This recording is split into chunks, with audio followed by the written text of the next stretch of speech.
first time on top of her. But this could honestly go either way, and I think Burmese Ghouls, very much in their playstyle, still want to snowball out of control. Might I say, it could just be both of them. For that, we're already in the Land of Dawn, Game 2, and we got a lot to talk about that. Did you pick up 5 Burmese Ghouls? Butters, what are you thinking? Going back to what I was saying, now maybe has the Aegis, so this might be somewhat of a Digi feed strat, but for the side of Burmese Ghouls, it's not about control Carl TZ, it's about control Lusty. No, the thing is, a feed Diggy strat doesn't have to be a feed Diggy strat if you're winning. Yeah. If you're able to get those free kills, because Diggy does deal quite a bit of damage, you don't have to think about it like that. Yeah, what in the world happened to Rebo there? Oh. Did Rebo, wait, hold on. I'm wondering whether or not he got, no, there's no way. Even if you took smart missiles or ejector first, there's no way you'd be getting chunked out that low. He was dueling with a high and dry fighter Jawhead.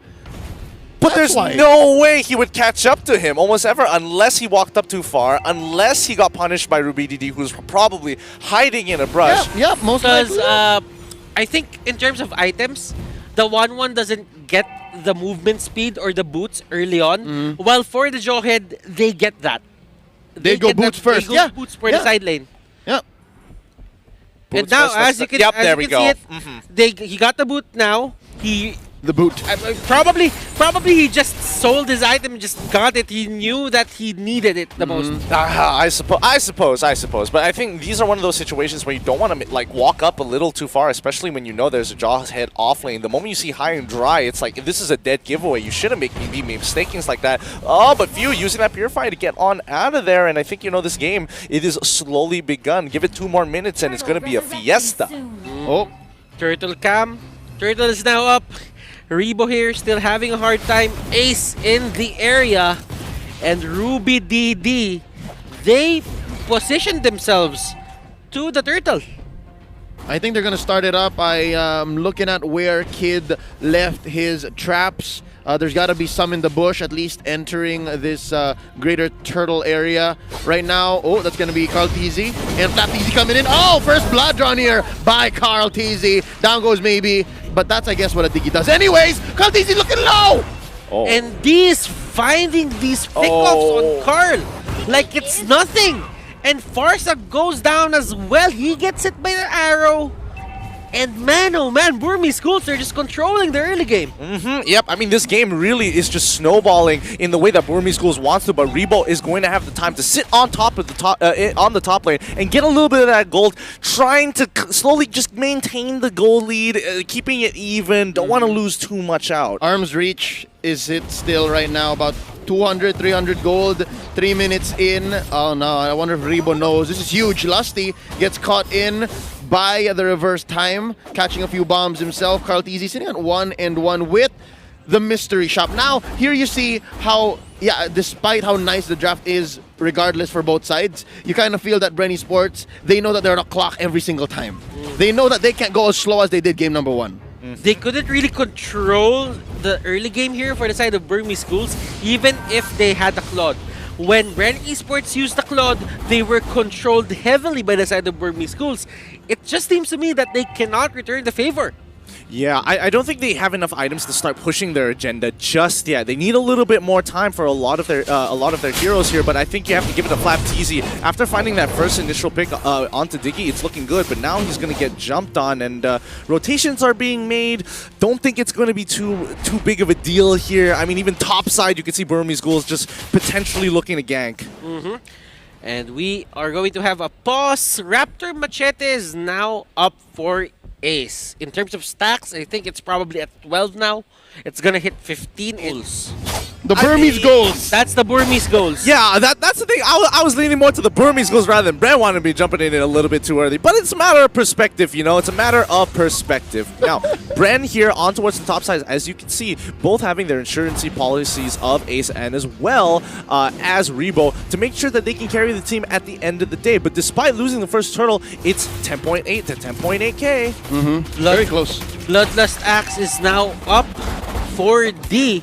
Toughness boots will be the boot of choice for that Claude on Ace. Turtle Cam is now up, and as you can see, Burmese Ghouls, they're ready to take it. Oh, the doctor almost went down. Oh, that was so scary again. It happened. Oh, that's going to be a feathered airstrike. I think Ruby DD's going to bite it. Oh, that's going to be called easy, laying down the law. Close one. And still nice steal here by Ace. He's going to go for the blazing duet. Oh, no, that's Flapped Easy. Flapped Easy makes him pay.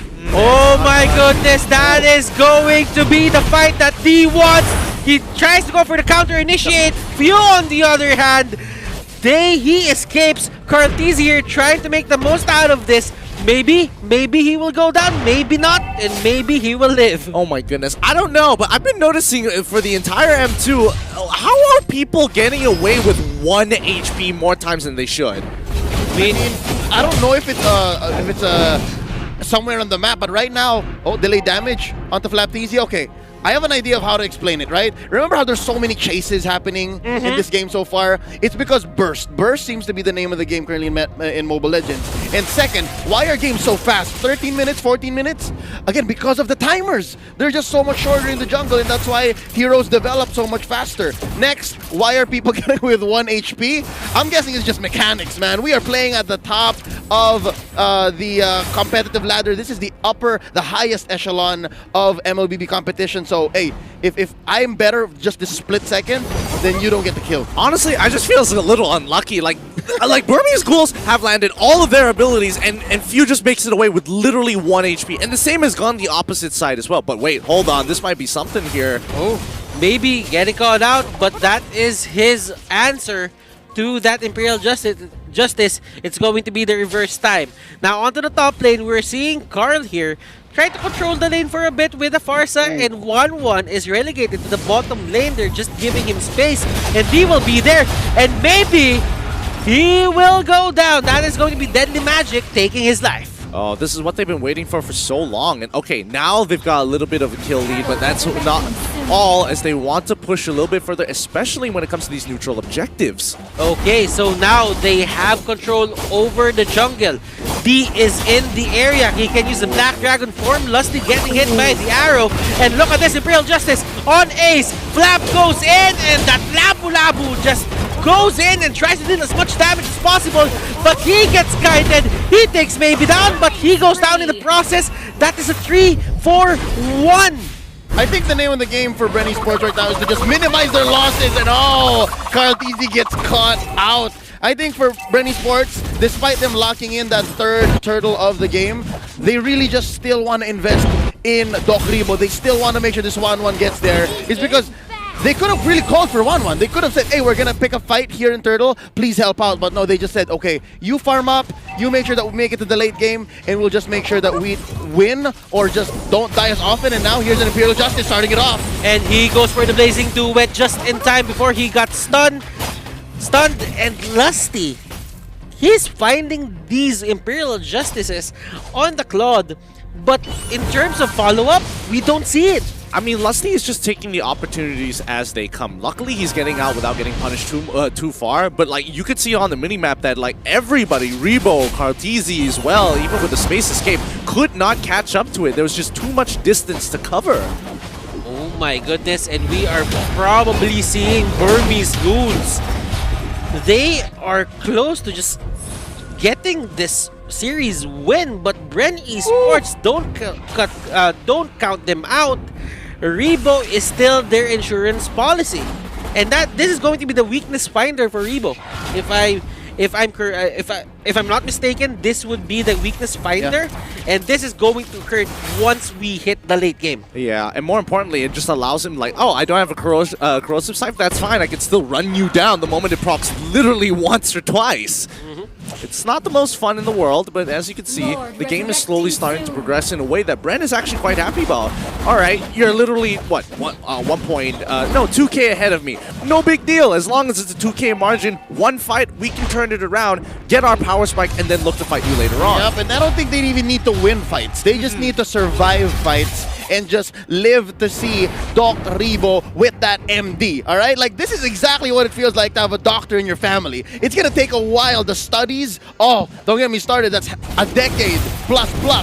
But Husbandship too. yeah, exactly, right? But when you get there, oh wow, you got a doctor in the family, it's all good. But right now they have to hold strong, man. Because the first floor taken in here by Burmese Ghouls, not even 10 minutes in. Again, imagine the pressure crashing down onto your base. If they're not smart about the defense, they're getting penetrated real soon. And they have a lot of long-range punish. See that? The time bomb, the reverse time, the abyssal trap, the abyssal arrow.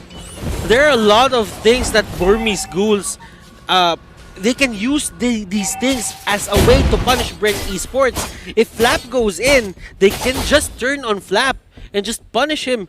But then again, if you're seeing this, Few isn't really the target of the Black Dragon form in terms of D just using it. I mean, not anymore, especially when you have Kid on the watch and as well as Ruby DD. Either or could look to try and pressure Few whenever he does start dropping that Feather Airstrike. So right now, Bren is just looking to fight at the right place at the right time. While Burmese Ghouls, they're just looking for picks, consistently sieging them under their turret. Kid, he's going to jump in and out whenever he feels like it. And with Lore knocking at their door, what choice does Bren have? Ooh. Look at this, Lusty almost getting hit by the arrow, and this is the push that Burmese Ghouls wants to go for, and the Blazing Duet just deals so much damage. Oh! Flap is forced to go away, and Flap goes down. That is going to be the D with his phenomenal usual play, and they get the turret onto the middle lane. Will the turret on the top lane go as well?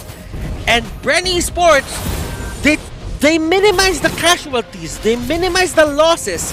But for the side of Burmese Ghouls, they're happy to take this slowly but surely just because they have the Claude in their hands. If anything, it's all about Bren Esports making the best decisions, the least worst for them, right? Because already they are stuck between a rock and a hard place, and what they need to do right now is just stop the bleeding. So far, mid getting penetrated here is definitely the worst that they can have, but at least what they can hold on for here is, again, Rebo is slowly building up. He has not died yet, and if you can bait out the ults from Burmese Ghouls, maybe at least waste one Black Dragon form from D, then I guess you're on the way. We are sitting at 12 minutes. Yeah, we are. Yeah, and Kid here. Like this! Oh, like this! maybe will be the target, and Flap trying to go in for Kid. Kid gets away, Abyssal Arrow gets thrown out, Rebo gets hit, but he has the ability to just cleanse himself from these disables. And right now, I mean, the clock for Bren Esports is 6 minutes. If they can't survive for the next 6 minutes from here on out, Burmese Ghouls should easily take this game, because in 6 minutes time, that's going to allow Bren Esports to hit at least the 52k mark, and then the goal doesn't matter, everybody's at full items, and then you're just trying to execute better than your opponent. And as you can see, D there, trying to go for Carl Teasy. He has the Winter Truncheon, and that is going to be the punish. Feather Airstrike in the middle of everything. Flap Teasy trying to tank as much damage as possible, but there's going to be the time journey in the middle of everything. It protects people. Bren Esports falling one by one. Lusty is the next target. He dashes in back to base. Carl going in. He doesn't have the hat trick, and that is probably going to be it. Rebo trying his best. Oh! And Ace still here. Lusty trying to go for the stun, and they live to fight another day. Yeah, but they've really crippled Bren at this point in time, and what I thought was going to be 6 minutes might have just extended to 7 at this point, and it's the clock is ticking, and I don't think they have that kind of time anymore. 3 for 3 in that last clash. Of course, I think it's still good for the Burmese Ghouls. They did take top lane and they still maintain pressure on bottom. What I'm seeing here is the fact that I think all of Bren Esports have agreed that we're not getting much mileage from Carl TZ, so you start building defense. I'm pretty sure, I wouldn't be surprised, none of us would be surprised if after his Winter Truncheon, he builds something towards the likes of another defense item, because I think they really are going to go all in onto Rebo, and that's essentially what's happening here. 1-0 and 4, Rebo just picked up his Queen's Wings, and so far they did well to just bait out the Black Dragon form. They do that maybe one more time, and maybe in a more successful area, maybe even steal for this Lord right now, then we might see that 7 minutes pass by. I might want to see Bren Esports here fight as a team, because the thing that they're doing, but hold that thought, Ruby DD gets the kill on Few, and that only means Burmese Ghouls here have free reign of the Lord. Bren Esports, they are forced back. But D here, he is going to cut Rebo and Lusty, and Flap Easy will be their target. 2 members from the side of Bren Esports go down. Lightning Truncheon goes to Kid. And if you're a Burmese Ghoul fan, you're really happy right now that this is happening. Yeah, this is just a huge win for Burmese Ghouls. I mean, Lusty, he can't walk in. Cartesi can look to try and make something happen, but oh no, he got hit! Gets hit! He gets hit! Karl has a Winter Truncheon. Lusty trying to bail them out, but Rebo here can only do so much. The Abyssal Trap will bite him in the end. He will go down. Few is up. They can probably defend this with the Feathered Airstrike. And D just trying to cap close at the last possible moment. Crossbow of Tang. Kid goes down. D is way too tanky. Rebo's trying his best to stay alive. Burmese Ghouls take down Rebo. Flapteezy and Few they are alive and they are ready to defend. But will it be enough as Burmese Ghouls also take the Luminous Lord? Slow golf clap for Doc Rebo. He lasted what? 30-45 seconds more than any other 1-1 had business doing so. He popped the crossbow of Tang at the very right moment, and right now that just bought Bren Esports time to have another hero come in, respawn, so it's 4 defenders now going up against this Luminous Lord, and here comes D. And look at this, the Lord right now is just going in ace with a blazing duet. It takes down a lot of people for the side of Bren Esports. Few trying to go for the Feathered Airstrike. It will take down the Lord, but does that even matter as Burmese Ghouls head straight for the crystal and they just finish it. Wow, what a game. What a game, and it looks like the fans were right. The extra 0.6 made all the difference for the Burmese Ghouls to take it away 2-0, not even a 2-1 against Bren. Fearless.